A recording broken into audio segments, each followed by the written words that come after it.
வணக்கம் உறவுகளே. இன்னைக்கு அமாவாசைக்கு காலையில் ஒரு படையல் போட்டாச்சு சாமிக்கு வடை பாயசத்தோட. இப்போ சாயந்தரம் விளக்கேற்றி வச்சுட்டு அதேமாரி ஒரு வடை பாயசத்தை போட்டாச்சு. இதோ பாருங்க, நம்ம வீட்டில் நைட்டு சாப்பாடு இட்லி ரெண்டுமே. இது சூடான சாப்பாடு, சூடான உளுந்து வடை, ஓட்டை வடைன்னு சொல்லுவோம்ல, ஓட்டை உளுந்து வடை. அப்புறம் இது வாழைக்காய் வறுவல். அமாவாசைனா எல்லார் வீட்லேயும் வாழைக்காய் வறுவல் கட்டாயம் இருக்கும்.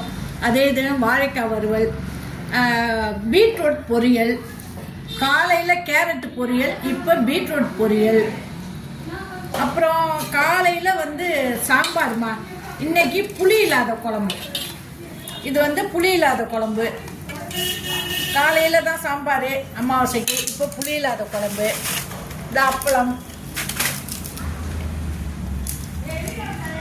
ஸ்வீட்டுக்கு கேரட்டு போட்டு ஒரு ஸ்வீட்டு.